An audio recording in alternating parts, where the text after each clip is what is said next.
Hello, what is up? It is Ace, and I'm going to be doing an LP of a game that I actually have never played before. Well, I have played it before, I've never beaten it before, and for me, with the earlier Pokemon games, that's very rare. I played a lot of Sapphire, and some of Ruby, and this one, however, I never completed.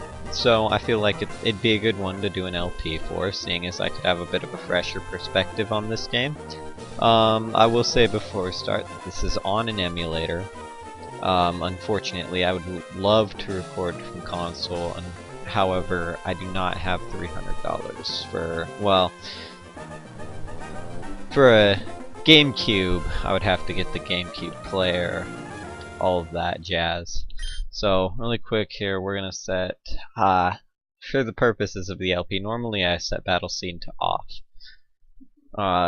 Let's put that set, I'm gonna go with frame 5, I like frame 5. Frame 5 is the best. And then, let's get started here. Now, I'd assume anyone who's watching this, seeing as I'm not any large LPer, is quite familiar with Pokemon, and obviously, I mean, you'll know the whole deal with this. So, one thing I will say that although I am playing on an emulator, I will not be touching save states or anything along that line. So you can expect a pretty clean playthrough as far as that goes. Another thing, I will not be grinding on, if I do feel the need to grind, which I probably won't. I won't be doing it on, I won't record that to upload. So, let's get on our way. Now, for one thing, I've picked up Sapphire as a speed game, to speedrun, and so I'm very familiar with the Hoenn region. I understand that in Emerald trainers are different, the storyline is a bit different. I'm kind of intrigued to see the differences here. I know some of them. I've watched a couple speedruns, most recently Baffling Amoeba's world record run, which is fantastic. So I'm just gonna do the standard stuff here. We'll actually set the clock accurately, why won't we? Let's see, it is actually, let's see, 9:02 in the morning. That is indeed the correct time. But why am I why I'm up that early is kind of mystery to me.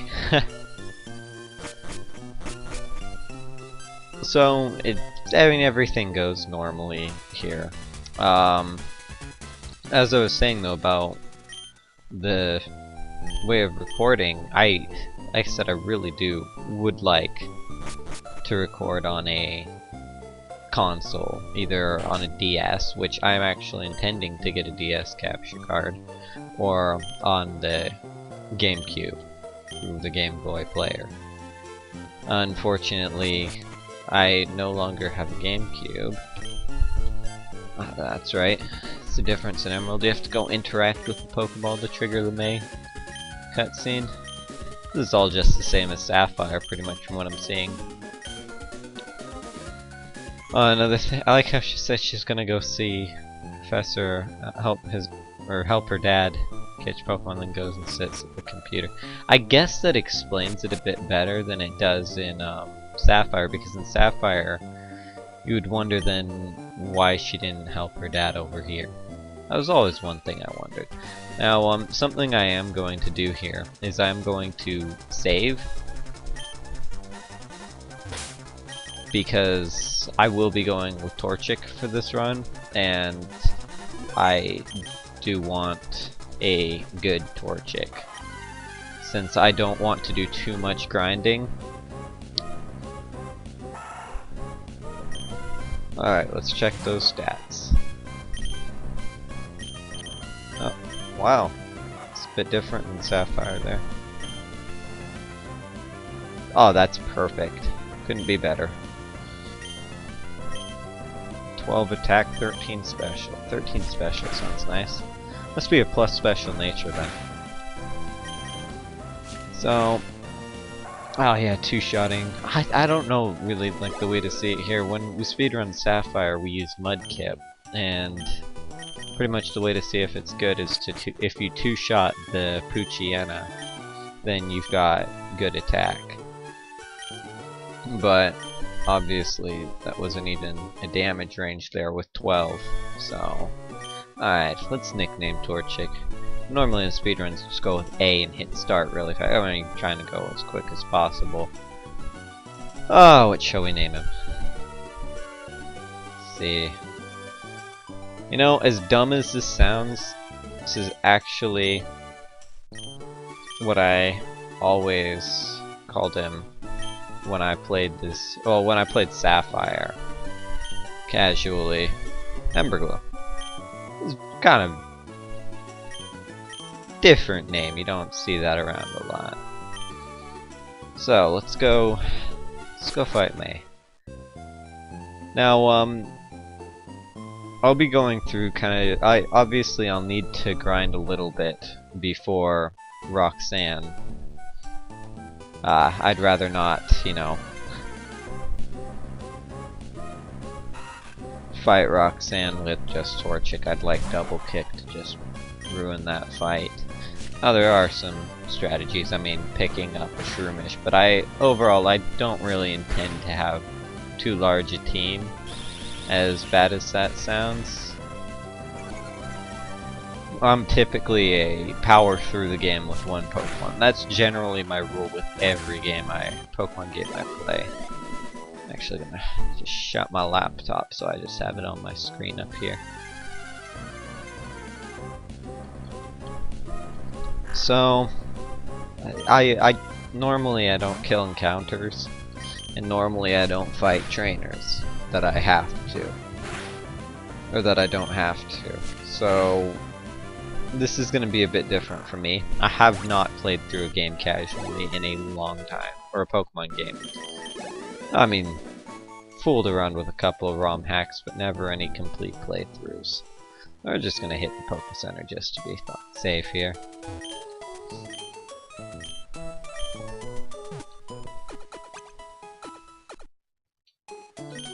Also, this is probably going to be the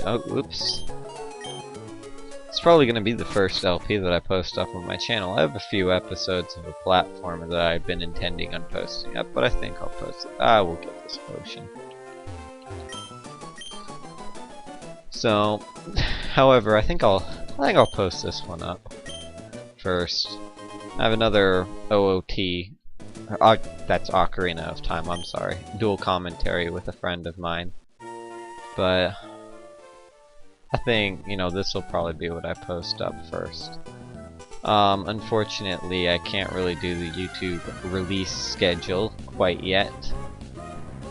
So they will be getting uploaded in clumps, but I don't know if anyone's going to be watching, or I mean, people might eventually.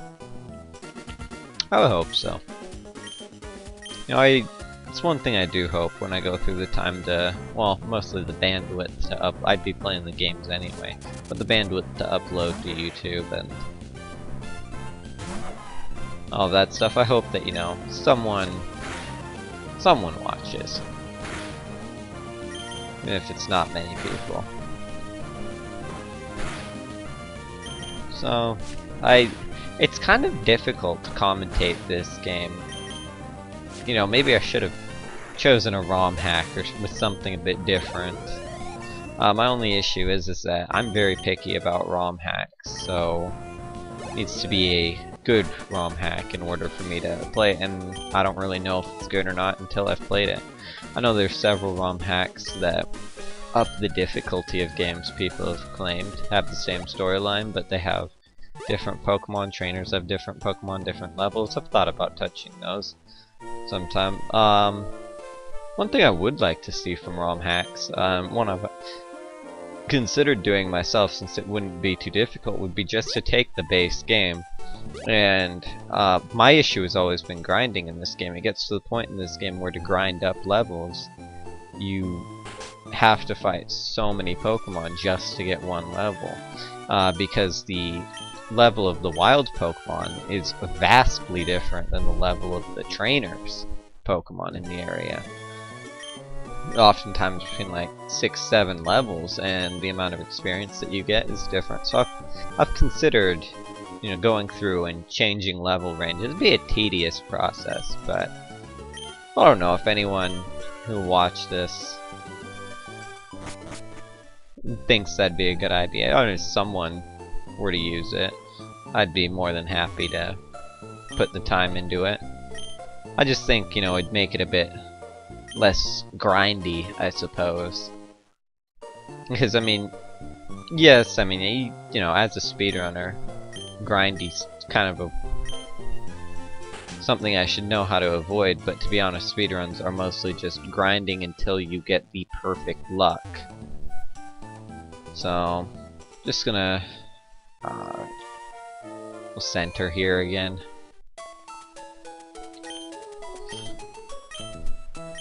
So, I sort of know the storyline of this game based on watching Amoeba's playthrough. Well, world record run, more like. I mean, most of the text is skipped and everything.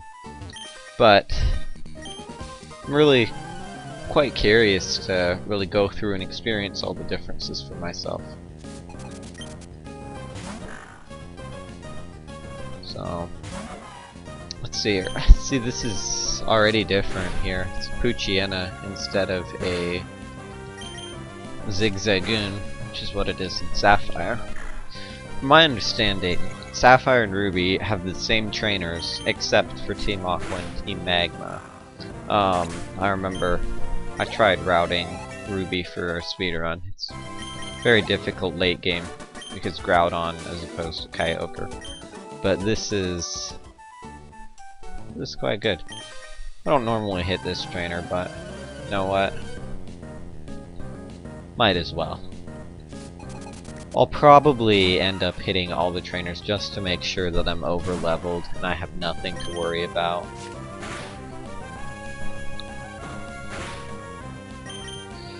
Because I think the alternative would be, and I'd end up getting walled somewhere, and then I'd have to, you know, take a couple hours off to grind, and that's something I never really want to do, to be honest.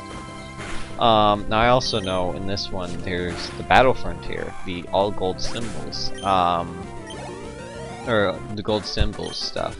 I've never even touched it. I know there's been similar stuff in Diamond and Pearl, and of course, you know, the DS games and on, but I've never really gotten too deep into that stuff, and I wonder, you know, how it was in this game where it was first introduced. So I think that'll probably be something I touch on. Like, go to at least. Might do a post-game series for this, and this is kind of discouraging there because I'm going into the Talo with attack at -2, but don't think the Talo is too tough. Yeah, should be just fine. Now, as I was talking about, with this being on emulator, I have every intention to treat it just as a console. Exactly the same as a console. So I will not be using save states, I will not be using speed up, I have nothing bound on my controller to speed up. I actually really despise speed up. Quite a passion. I think it completely ruins the game and ruins the effect, and it drives me insane when I see people using it in YouTube videos or on Twitch streams that I occasionally watch. I think, you know, when you play these games, you need to play them, not, you know, not break them in ways they weren't meant to be. But, you know, I'm a little old-fashioned with these games. I understand a lot of people who use the emulators are doing it because the Pokemon games still cost like 30 bucks a piece, especially the old ones. Which honestly, I can understand that. I mean, paying $30 for a game like this is kind of over the top, but you know what? I think in the end it's worth it. I was actually browsing Amazon the other day, and I was quite surprised to see that the original, like, you know, the Game Boy Color Pokemon games, how incredibly expensive they were. I'm talking over $200, and that